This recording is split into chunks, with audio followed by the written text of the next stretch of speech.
తంజావూరు బృహదీశ్వరాలయం భారతీయ శిల్పకళా నైపుణ్యానికి మయుని మించిన నిర్మాణ చాతుర్యానికి ఈ ఆలయం ఓ ప్రతీక.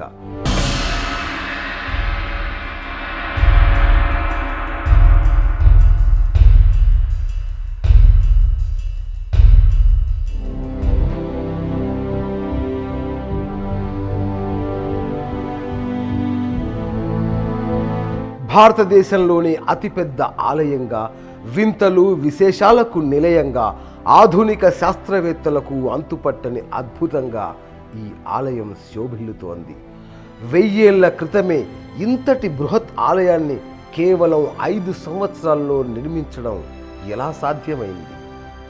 ఆలయంలోకి వెళితే సముద్ర ఘోష కాదు కదా, బయటి శబ్దాలేవి ఆ శివయ్య సన్నిధిలో వినిపించవు. ఇదెలా సాధ్యం? ఎలాంటి డంగు సున్నం కానీ, సిమెంటు ఇటుకలు కానీ వాడకుండా పూర్తి గ్రానైట్తో నిర్మించిన ఈ కోవెల విశేషాలు ఎంత చెప్పినా తక్కువే. 1000 ఏళ్ళు పూర్తయినా ఈరోజు కూడా కొత్త ఆలయంలా శోభిస్తుంది. మొన్నటి సునామీ దెబ్బకు చిన్న రాయి కూడా కదలని స్థిరత్వంతో మేరునగ ధీరగా నిలబడింది.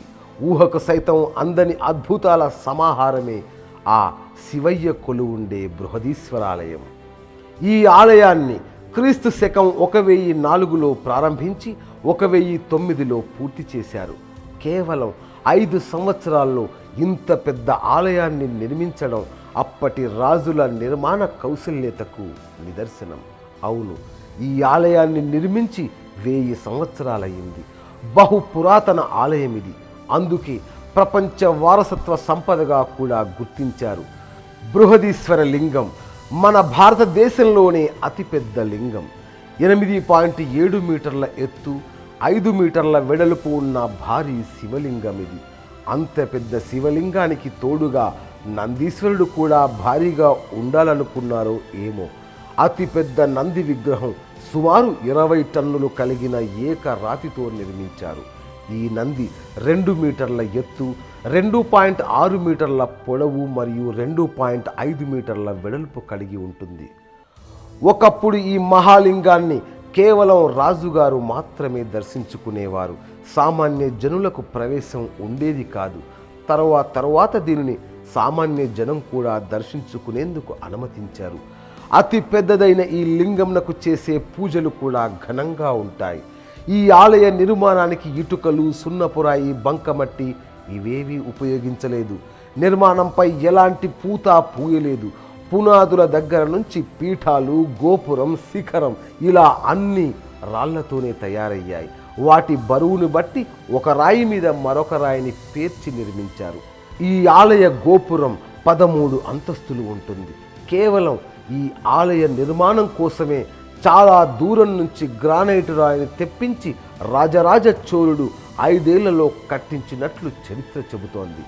ఈ దేవాలయ ప్రాకారం ఎంత పొడవంటే దాదాపు 240 మీటర్ల పొడవు, 125 మీటర్ల వెడల్పు కలిగి ఉంటుంది. అంటే 4 ప్రదక్షిణాలు చేస్తే 1 కిలోమీటర్ దూరం నడిచినట్లు. హౌరా, ఎంత పెద్దగా ఉండి ఉంటుంది ఈ గుడి! ఎంత సువిశాలంగా ఉన్నా ఇక్కడ ప్రతిధ్వని ఉండదు. అదే మన ప్రాచీన భారతీయ ఇంజనీర్ల ప్రతిభ. ప్రధాన ఆలయ గోపురం కలశం మొత్తం ఒకే శిలతో రూపుదిద్దుకుంది. అది 81.28 టన్నుల బరువు కలిగిన నల్ల రాతితో చేయబడింది. అంత ఎత్తుకు ఇంత పెద్ద గోపుర కలశాన్ని 1000 ఏళ్ల క్రితం ఎలా తీసుకెళ్లారనేది ఒక అద్భుతం. ఈ రాయిని గోపురంపైకి తీసుకెళ్ళడానికి చాలా ఇబ్బంది పడ్డారు. గోపురం నుంచి 7 కిలోమీటర్ల దూరంలో ఉన్న గ్రామం దగ్గర నుంచి ఏటవాలుగా ఉండే ప్రత్యేక వంతెనను నిర్మించారు. శిఖరం 2 తలాలుగా ఉంటుంది. తంజావూరు చుట్టుపక్కల ఎక్కడా కొండలు గుట్టలు కనిపించవు. ఈ రాళ్లను దాదాపు 150 కిలోమీటర్ల దూరంలో ఉన్న పుదుకోవై ప్రాంతంలోని 2 కొండల్ని పూర్తిగా తొలచి తీసుకొచ్చి ఆలయం నిర్మించి ఉంటారని ఒక అంచనా.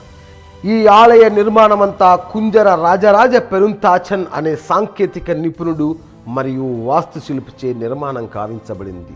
ఇప్పటికీ దేశంలో అతిపెద్ద ఆలయంగా దీన్నే చెబుతారు. జీవిత కాలంలో ఒక్కసారైనా తప్పనిసరిగా చూడాల్సిన ఆలయం. తంజావూరు బృహదీశ్వర ఆలయం.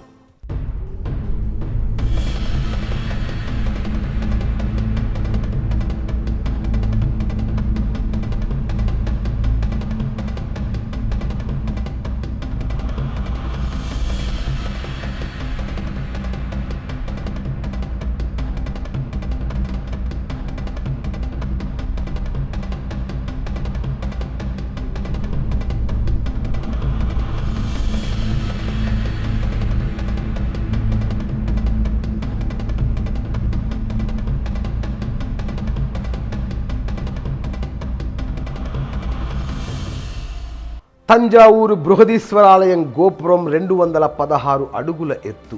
ఈ ఆలయంపై వర్షం పడినప్పుడు శిఖరం నుంచి కింద వరకు నీటిని ఒక చోటకు వచ్చేలా చేసి అక్కడ నుంచి ఒక గొట్టం ద్వారా కోనేరు లేదా భూమి లోపలికి పంపేలా ఏర్పాటు చేశారు.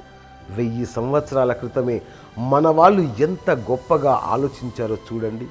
అంతేకాదు, గోపురం పైనుంచి కిందకు ఎక్కడా నీడ పడదు. ఇది ఎలా సాధ్యమో ఇప్పటికీ మన ఇంజనీర్లకు సైతం అంతుపట్టలేదు. ఇక ఆలయం లోపల అనేక సొరంగ మార్గాలున్నాయి. ఇవి కొన్ని తంజావూరులో ఉన్న కొన్ని ఆలయాలకు దారితీస్తే, కొన్ని మాత్రం మరణానికి దారితీసే గోతులు కలిగి ఉన్నాయి. ఇప్పుడు అన్ని దారులు మూసివేశారు. ఇన్ని వింతలు విశేషాలున్న ఆలయాన్ని చూడకుండా ఉండగలమా? ఇలాంటి ఆలయాలు, అద్భుతాలు మన దేశంలో ఎన్నో ఉన్నాయి. ఇవన్నీ మీకు పరిచయం చేస్తాను. ఈ స్టోరీ కనుక మీకు నచ్చినట్లయితే దయచేసి లైక్ చేయండి, మీ మిత్రులకు షేర్ చేయండి, సబ్స్క్రైబ్ చేయండి. దాని పక్కనే ఉన్న బెల్ కూడా నొక్కండి. అప్పుడే మీకు నిరంతరం యోయో టీవీ అప్డేట్స్ వస్తాయి. So don't forget to subscribe YoYo TV channel.